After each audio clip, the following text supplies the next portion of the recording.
Good morning everyone welcome back my channel. केमन आछो तोमरा सबाई? आशा करछि भीषण भालो आछो, सुस्थ आछो। तो এখন বাজে হচ্ছে সকাল ৮টা। সকাল ৮টা থেকে তোমাদের সাথে নিয়ে আজকে ভিডিওটি শুরু করলাম। তো দেখো সকালবেলা উঠে পড়েছি, উঠে একদম ফ্রেশও হয়ে গেছি। আর প্রতিদিন সকালে আমার সবথেকে গুরুত্বপূর্ণ কাজ থাকে আমার ছেলেকে স্কুলে নিয়ে যাওয়া। মানে উঠেছি অনেকক্ষণ আগেই, ছেলেকে উঠিয়েছি, ওকে ফ্রেশ করিয়েছি, ওকে খাইয়েছি। এবার হচ্ছে আমি একটু স্কিন কেয়ার করে নেবো, নিয়ে তারপর বেরিয়ে যাব ওকে নিয়ে স্কুলে। আর সকালবেলা উঠে বললাম যে গুরুত্বপূর্ণ কাজ আমার এটা থাকে, ওকে খাওয়ানো, তারপর ওকে রেডি করা, নিজে রেডি হওয়া, তারপর ওকে নিয়ে স্কুল যাওয়া। আমি কিন্তু সকালবেলা উঠে কোনো ব্রেকফাস্ট করি না, মানে সকালবেলা আমার একদমই কিচ্ছু খেতে ভালো লাগে না। একদম আর্লি মর্নিংয়ে সেই 10টার দিকে আমি ব্রেকফাস্ট করি, ওকে স্কুল থেকে বাড়িতে নিয়ে আসি, তারপরই করি। তো দেখো মোটামুটি আমি রেডি হয়ে গেছি। আর আজকে ভাবছি কিছু একটা নিয়ে যাব, কারণ এখন স্কুলটা ছুটি হতে একটু দেরি হচ্ছে। ওই জন্য ভাবছি যে কোনো একটু কিছু ফল টল নিয়ে যাব, কিন্তু বুঝতে পারছি না কি নিয়ে যাব। তো চলো দু একটা ফল নিয়ে এদিকে দেখো আমরা বেরিয়ে পড়েছি। আর আজকে কিন্তু সকালে ভারী কুয়াশা আছে, দেখো চারিদিকে কিন্তু এখনও কুয়াশায় ঢাকা রয়েছে, আর কিছুই কিন্তু পাচ্ছি না। তো ছেলে আর মা দুজনে দাঁড়িয়ে আছি। আর বললাম না যে মানে যখনই যেতে যাই তখনই দেখি অপোজিট সাইডে অনেক গাড়ি আসছে, কিন্তু যেদিকে যাব সেদিকের গাড়ি আর আসে না। তো যাই হোক অনেকক্ষণ দাঁড়ানোর পর একটা টোটো পেয়েছিলাম, তো টোটো করে চলে এসেছি স্কুলে। স্কুলে এসে দেখো কি কাণ্ড, এরকম বিপদ হবে আমি বুঝতেই পারিনি। সারা জায়গায় দেখছি হনুমান বসে আছে। আর এই যে মন্দির আছে, এই মন্দিরে এই যে দাদু এখানে প্রসাদ দেয়, ওই দাদু দেখো মানে অনেক কলা টলা সব ছিল, সেগুলো ওদেরকে দিচ্ছি। আর ওরা তো সেই ওখানে বসে খাচ্ছে, পুরো রাস্তা জুড়ে আছে।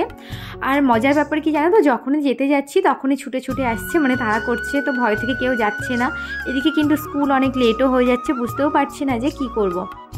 তো দাদুকে বলার পর দাদু দেখো এখানে একটা লাঠি নিয়ে ওদেরকে তাড়াতে যাচ্ছে, কিন্তু ওরা দেখো সবাই আবার এসে লাইন করে রাস্তাতে বসে আছে।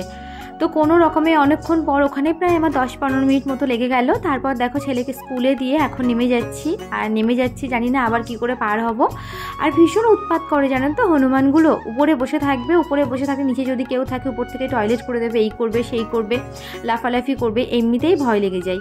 তো তারপর দেখো যেহেতু অনেকটা টাইম বসে থাকতে হয়, আর আজকে বসে থাকতে একদমই ভালো লাগছিল না। আর আজকে না একটা দরকারও ছিল, তার জন্য আমরা যে সমস্ত গার্ডিয়ানরা ছিলাম সবাই মিলে একটু বার হয়েছিলাম, মানে একটু ঘুরতে বার হয়েছিলাম, আর একটু দরকারও ছিল, সেটাও মিটে যাবে। তো দেখো এখানে আমরা এসেছি হচ্ছে আমাদের 7 নম্বরে যে IISR এর ক্যাম্পাস আছে ওটার ভিতরে এসেছি। আর এটা হচ্ছে আমাদের 7 নম্বরে, মানে যেখানে এইমস আছে, এইমসটার একদমই কাছে। যারা আশেপাশে থাকো তারা অবশ্যই চিনবে। আর দেখো ক্যাম্পাসটা এত সুন্দর বলার মতো না, চারিদিকে এত সুন্দর পরিবেশ, মনোরম, মানে শান্তশিষ্ট, মানে খুব যে ভীষণ ভিড় ভাট্টা ক্রাউড একদমই না, মানে কোলাহল থেকে একদমই মুক্ত, ভীষণ ভালো, মানে এসে না মনটা ভালো হয়ে যাচ্ছে। আর দেখো ভিতরে এত সুন্দর ফুল গাছ রয়েছে চারিদিকে, মানে ভীষণই ভালো লাগছে। আর জানো তো এই যে সকালবেলা হয়, সকালবেলা সবাই সবার কাছে ফোন করে আমরা কিন্তু তারপর আসি। যেমন আমরা আগে স্কুলে যেতাম, দেখবি বান্ধবীদের কাছে ফোন করে জেনে নিতাম ওরা আসবে কিনা, তারপর আমরা সবাই যেতাম, ভীষণ মজা হতো। আমাদের বাচ্চাদের স্কুলে ভর্তি করার পর কিন্তু আমাদের সেরকমই আবার একটা জীবন ফিরে এসেছে।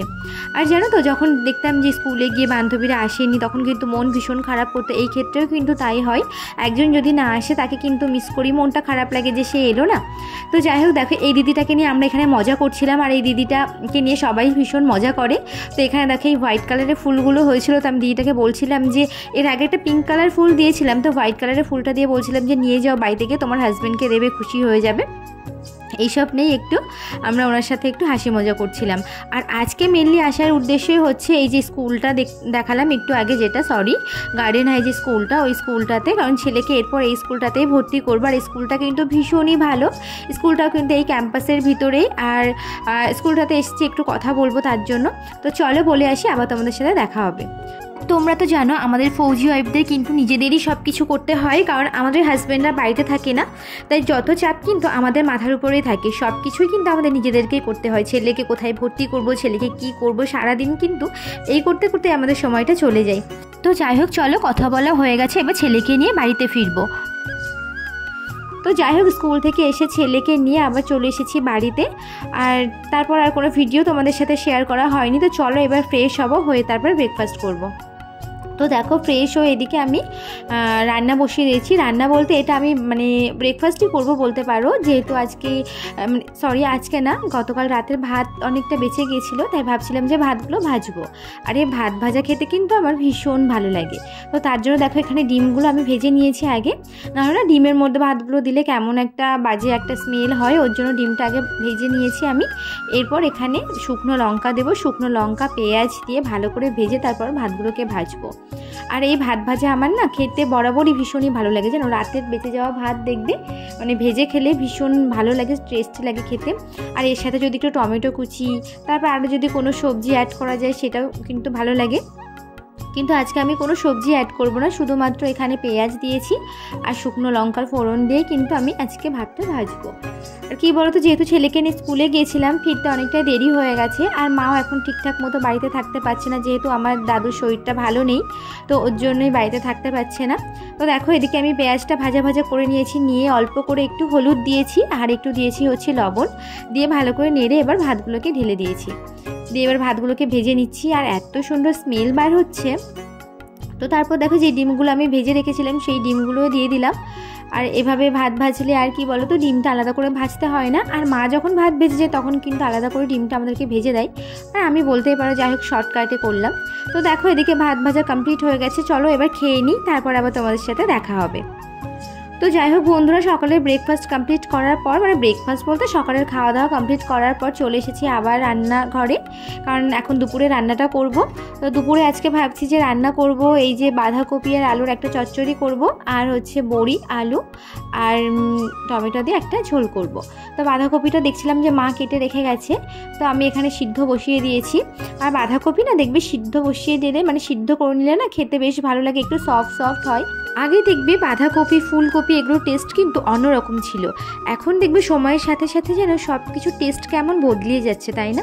কেমন যেন মনে হয় যে টেস্ট আর অতটা নেই, আগে যেরকম টেস্ট হতো। দেখবে আগে যখন ইলিশ মাছ ভাজা হতো না বাড়িতে, কিংবা রান্না হতো, দেখবে চারিদিকে এত ইলিশ মাছের গন্ধ ছড়িয়ে পড়তো। এখন কিন্তু ইলিশ মাছ যতই বড় নিয়ে আসো না কেন, সেই রকম স্মেল কিন্তু একদমই আসে না। তো দেখবে সময়ের সাথে সাথে সব কিছুই যেন কেমন একটা বদলিয়ে গেছে, সব কিছুর টেস্টও কিন্তু বদলিয়ে গেছে।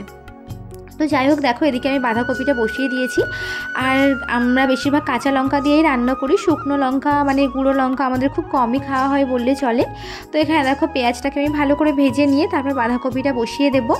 আর তোমাদেরকে তো আগের ভিডিওতে আমি বলেছি যে আমার রান্নাবান্না করতে ভীষণই ভালো লাগে, মানে মোটামুটি সারাদিন যদি আমাকে কেউ রান্নাবান্না করতে দেয় টুকটাক করে, আমার বেশ ভালোই লাগে, কেন জানি না, রান্না করতে আমার খুবই ভালো লাগে। তো এদিকে দেখো বাঁধাকপিটা মোটামুটি আমি এদিকে বসিয়ে দিয়েছি।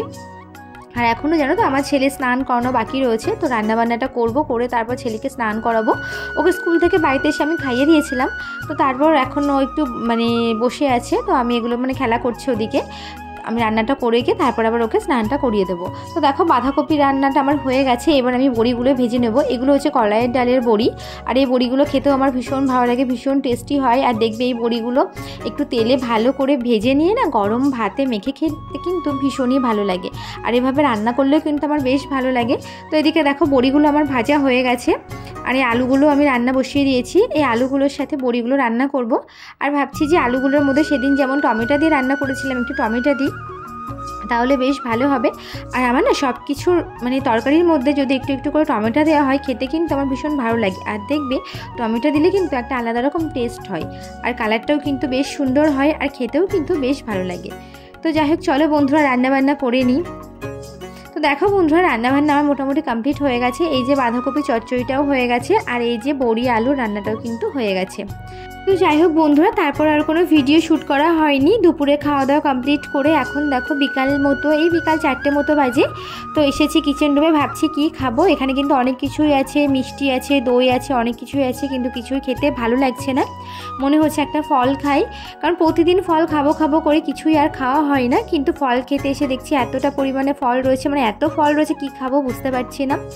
তো ভাবতে ভাবতে একবার মনে হচ্ছে যে একটা ডালিম খাই, আবার একবার মনে হচ্ছে একটা আপেল খাই, আবার মনে হচ্ছে একটা মৌসাম্বি খাই, মনে হচ্ছে একটা অরেঞ্জ খাই, মানে কমলা লেবু খাই। তো যাই হোক ফাইনালি এটাই বাছলাম, কারণ ছেলেকে নিয়ে একটু ছাদে যাব, আর ও দুষ্টুমি করবে, তাই এই কমলাটাই ঠিক আছে। তো দেখো ছেলেকে নিয়ে চলে এসেছি ছাদে। আর যেহেতু আমাদের বাড়ির সামনে কোনো উঠোন নেই, একদমই পাকা রাস্তা, ওই জন্য ছেলেকে ছাদের উপরে সাইকেলটা তুলে দিয়েছি। ও সাইকেলটা নিয়ে ছাদের উপরেই চালাই, আর আমি বসে বসে দেখছি আর লেবুটা খাচ্ছি। আর ওই যে দুষ্টুমি করছে, কিন্তু ছাদের উপর সাইকেলটা চালায় জানো তো আমার ভয়ও করে। ও না ভীষণ স্পিডে সাইকেল চালায়, মানে এই যে দেখো রডগুলো বার হয়ে আছে, আমার ভীষণ ভয় করে জানো, কোন দিন যদি এগুলোতে পড়ে তাহলে ওর একদম মানে চোখের মধ্যে ঢুকে যাবে। তাই ওকে যখনই আমি ছাদে নিয়ে আসি আমি কিন্তু বসে বসে দেখি ও কী করছে।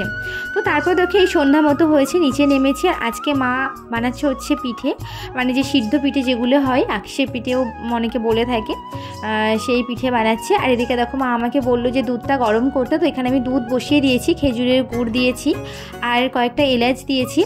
আর এবারে পরিমাণ মতো একটু চিনি দিয়ে নেবো, নিয়ে গরম করে ভালো করে ফুটিয়ে নেব। আর মা ওদিকে পিঠেটা বানাচ্ছে। আর আমার কিন্তু এই সিদ্ধ পিঠে খেতে খুব একটা ভালো লাগে বলবো না, আমার পিঠেই খেতে ভালো লাগে না, মানে পিঠে অতটা আমি খেতে ভালোবাসি না। তো যাই হোক দেখো এদিকে আমার দুধ ফোটানো কমপ্লিট হয়ে গেছে, একদম দেখো গাঢ় করে ফুটিয়ে নিয়েছি। আর আমার এই সিদ্ধ পিঠের এই দুধটা একটু যা খেতে ভালো লাগে, পিঠেটা কিন্তু খেতে আমার একদমই ভালো লাগে না। এদিকে দেখো মা একটা মাটির উনুন বানিয়েছে, এদিকে রেখেছে মানে ছাদের এদিকটাতে। আর এখানে দেখো মা এখানে পিঠে বানাচ্ছে। এই সিদ্ধ পিঠেটা কিন্তু উনুন ছাড়া হয় না ভালো। তো দেখো এখানে মা মাটির খোলাতে বানাচ্ছে, আর পিঠেগুলো দেখো খুব সুন্দর করে কিন্তু উঠে যাচ্ছে। আর এত খাটুনি করে যে মানুষ কেন পিঠে বানায় আমি বুঝতে পারি না, মানে আমার তো খেতে একদমই ভালো লাগে না। আমি ভাবি মানে আমাদের বাড়িতে কিন্তু সবাই খেতে পছন্দ করে জানো তো, কিন্তু আমি একদমই পিঠে খেতে পছন্দ করি না, আমার হাজব্যান্ডও খেতে পছন্দ করে না, ছেলেও যে খুব একটা খাই তাও কিন্তু নয়। তো দেখো এদিকে মা পিঠে বানাচ্ছে, আর আমি এখানে বসে বসে দেখছি আর ভাবছি যে মানুষ কত কষ্ট করে এসব বানায়, হ্যাঁ বানিয়ে খাই। তো যাই হোক এবার দেখো ছেলে আমার কি কাণ্ড করেছে। এদিকে দেখো ছেলে এখানে এই ভাটাতে টাকা জমিয়েছিল, সব বার করেছে নিচে খুলে খুলে, নিচে একটা খোলার জায়গা আছে ওখান দিয়ে খুলে খুলে সব বার করেছে, করে এবার আমাকে বলছে কোনো কত হয়েছে কত জমিয়েছি এই করছে। মানে সারাক্ষণ ওর দুষ্টুমি এত পরিমাণে ও করতে থাকে বলার মতো না। তো দেখো এই যে জায়গাটা দেখছো এখান দিয়ে ও সব কিছু বার করেছে, করে এবার আমাকে বলছে যে এবার সব কিছু উপর দিয়ে আবার রেখে দাও। আর ও যে এবার এই খুলতে শিখেছে, কতবার যে এটা নিয়ে খুলবে বলার মতো না, এটাকে লুকিয়ে রাখতে হবে, আবার লুকিয়ে রাখলেও সামনে পাবে না। তো যাই হোক চলো কি বলছে শোনো। হয়েছে তোমার কত টাকা হয়েছে? 5 কোটি টাকা। 5 কোটি টাকা হয়েছে তোমার? তুমি 5 কোটি টাকা জমিয়েছো সোনা? ও সোনা আচ্ছা, তুমি কি কিনবে 5 কোটি টাকা দিয়ে? BMW কার? বাহ। তো তোমরা শুনলে তো আমার ছেলে কি বলছে, কত টাকা জমিয়েছে। তো যাই হোক বন্ধুরা চলো আজকের ভিডিওটি তাহলে আমি এ পর্যন্ত রাখছি। তো সকলে ভালো থেকো, সুস্থ থেকো, নিজেদের খেয়াল রেখো।